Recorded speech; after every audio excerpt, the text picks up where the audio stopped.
The Naval Construction Forces have been given a mission to develop an advanced naval base at White Beach.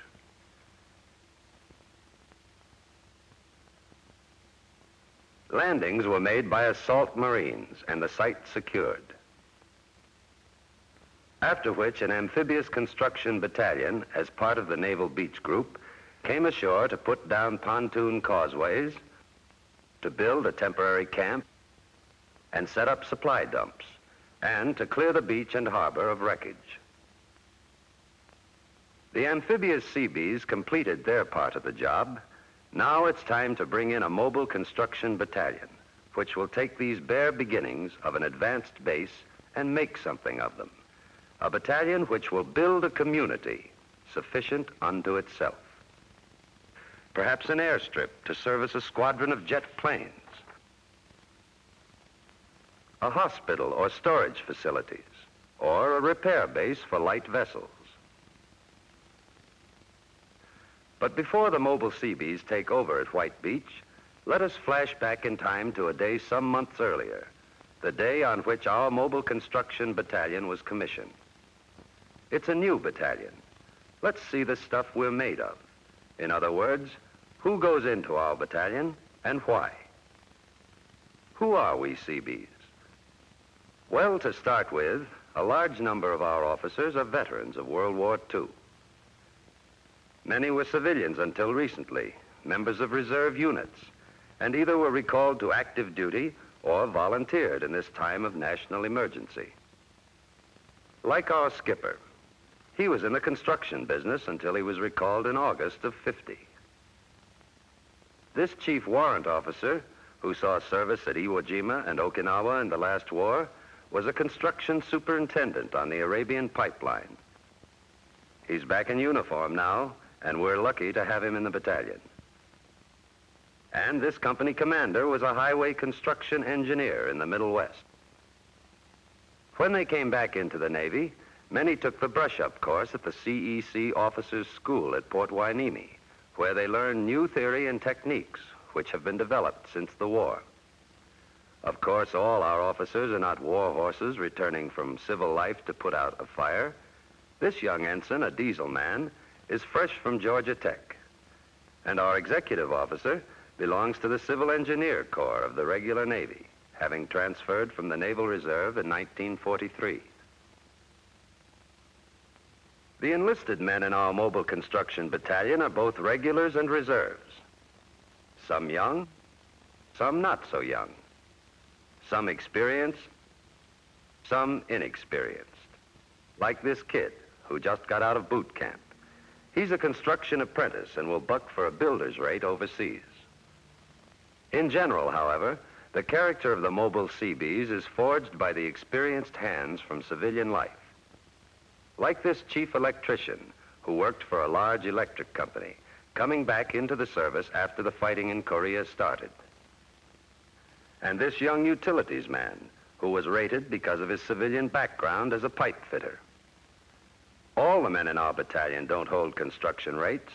We have yeomen, hospitalmen, commissary men, stewards, and a lot of others, some of whom have not always been either Seabees or civilians, as witness this storekeeper, who wears the combat infantryman's badge, along with the Bronze Star and the Presidential Unit Citation. At present, our MCB is not up to full strength, but in an emergency, it can be built up rapidly to a full battalion complement of 1,082 men and 33 officers. Now let's look at the whole picture of our Mobile Construction Battalion and see how we individual Seabees fit into the organizational structure. At the top, the commanding officer, the executive officer. Number 3 man, the operations officer. At full strength, we're divided into 5 companies, each with a company commander and a company executive officer. Headquarters company, equipment company, shop, and 2 construction companies. In the headquarters company, we find such battalion functions as administration and personnel, engineering services, medical and dental services, and supply. The equipment company is divided into 3 platoons. 2 are mobile equipment platoons, and the 3rd is a heavy equipment platoon. The shop company is made up of 3 platoons: the equipment repair platoon, the construction maintenance platoon, and the metal shop platoon. Each of the 2 construction companies is composed of a light construction platoon, a heavy construction platoon, and a utilities platoon. Such is the basic organization of our Mobile Construction Battalion, further ready to defend ourselves on the job. In short, our work organization and combat organization are one and the same. We build, we fight. So our battalion is formed, and after a period of training, we begin to assemble equipment for our mission at White Beach. For this particular job, we'll need equipment and a supply of materials for general purpose base construction. In the future, other missions might call for more specific requirements, in which case we would equip to meet those requirements. If our White Beach were located in the Arctic, our equipment would be winterized. And so would we Seabees, from this to this. Instead of taking materials to build Quonset living quarters, we would take insulated frame tents suitable for a cold weather existence. And a convoy like this, instead of rolling, would slide to its destination by Wanigan train. Or to forget the Arctic for a while, if our primary mission were to build tank farms in forward areas, just as another example, we would train and equip for that particular assignment. In brief, our Mobile Construction Battalion is a versatile outfit and can do, as the saying goes, almost anywhere, including under the sea. But White Beach calls for general construction work. So let's see what equipment we'll need to make it a going proposition as an advanced base. We don't want to take too much gear, nor too little either. Just the necessities, worked out to the last spare tire for our Jeeps. We'll need a lot of dump trucks, weapons carriers, cargo carriers, and completely outfitted shop trailers in which these machinists will be able to turn to under good working conditions. They require the best, too. Someone is forever asking them to come up with a gadget which hasn't been invented yet. There'll be other assorted vehicles, a sewage truck, wrecker trucks, and, oh yes, ambulances. Our construction gear is ponderous, and it's no small job to haul it from here across the water to White Beach, where we'll be doing business. Like this crane, we'll need several of them. A rock crusher, rollers, a cement mixer, and dozers, the Seabees' best friend. The amphibious battalions go in heavily for pontoon gear, but we're strong on building gear. This looks like a lot of sheet metal, but keep in mind, our job is to build a self-sustaining community from the ground up. A base that will probably be bigger than the hometowns of a lot of us in the battalion. We'll need lumber, too. Electrical equipment. Paving materials for that jet airstrip. Pipe. All the essentials, but only the essentials to put a base together. Our manifest calls for a 30-day fuel supply. Sometimes we carry our own fuel. Sometimes we don't. It depends upon conditions. We'll also carry tinned rations for 30 days. At the end of that time, but we sincerely hope before, the fresh chow should be rolling onto the beach. There are literally hundreds of items on our list. Some small, some large. We may have to improvise from the things at hand, but all have a definite purpose. Meanwhile, as our sailing date for White Beach draws near, base planning engineers working with officers in our own battalion have been studying the problems of the future advanced base from every angle. We don't simply charge ashore, look around for a level place, and begin to build. The site is planned with the utmost care and related to the base mission every step of the way. Characteristics of the terrain and sea bordering it are analyzed, as well as the soil and subsoil. Knowledge like this is important to have in planning airstrips and roads. Water sources are studied, drainage, health and sanitation, sources of building materials, and native labor skills. The suitability for defense is a critical problem in base construction. So is the weather. It is analyzed for years back so that Navy civil engineers will know what to expect and when at White Beach.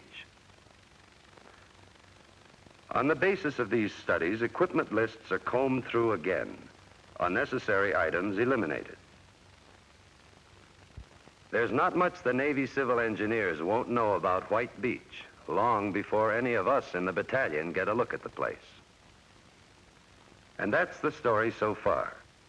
We've got a battalion of good men, trained and ready to go. And plenty of the best equipment that American factories can turn out. So let's shove off. Let's build an advanced base. A couple of cargo vessels will get our personnel and equipment over there, or some LSTs if cargo ships aren't available. A long session over the bounding main. And then at White Beach, we relieve the amphibious battalion and begin to move our own stuff ashore over the causeway they built. We're ready now to go to work, to knock ourselves out being Seabees. And what do you know?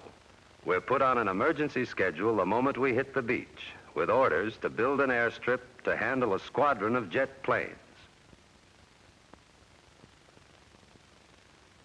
So our heavy equipment rumbles off to a pre-selected site some distance behind the beach, a place where the soil is firmer. Dozers clear the way first. Scrapers move in behind. Rollers. Now we're getting somewhere. Then we pave the airstrip with asphalt. Most everything we have in the equipment company is going full blast on the airstrip project. The strip is top priority, and it's pretty much an all-hands job in the battalion until we get it finished. And the first Panthers from the squadron we're taking care of nose into White Beach for a landing. We did all right, too. We beat our schedule by several hours. Later, we'll come back and make improvements. Taxi aprons, additional runways if required, and we'll erect hangars. But right now, we can ease up a bit and work the kinks out of aching muscles. Ouch! Where's that ambulance? Never mind, he's a rigger, and riggers can stand anything.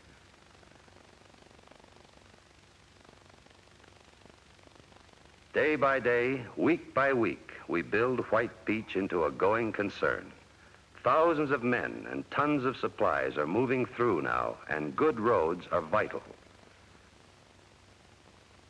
From soft tracks in the sand, it is our job to make roads like this in the shortest possible time. One important project on our schedule is the erection of a good base hospital. The tent hospital put up by the amphibious Seabees is replaced by a substantial building with facilities to take care of many men. We enlarge and improve the supply dumps begun by the amphibious battalion. We establish fuel facilities. As the population of the base swells, our utilities men have an enormous task in supplying water, power, and sanitation to fill the needs of the men. A modern sewage system is installed, and a good power supply to take the whole load of the base. A water supply is always a problem, and a big one. Our engineers scout the vicinity for good well sites. No matter if they are some distance away from the community, we can lay pipe to bring the water in.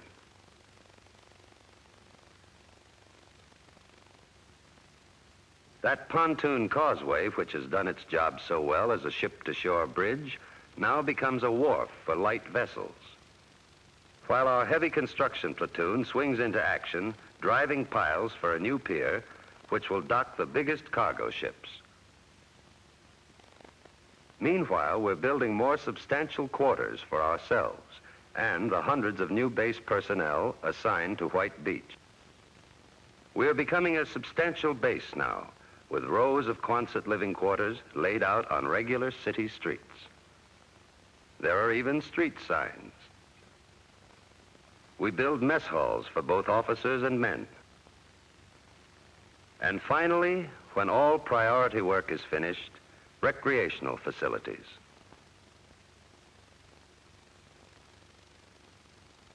Our Mobile Construction Battalion has accomplished its mission.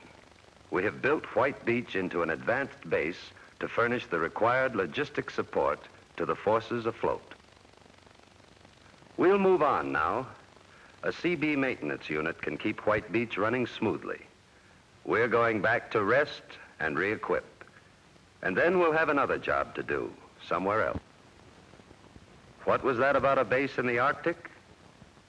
Sounds rugged, but we can do. So long. See you.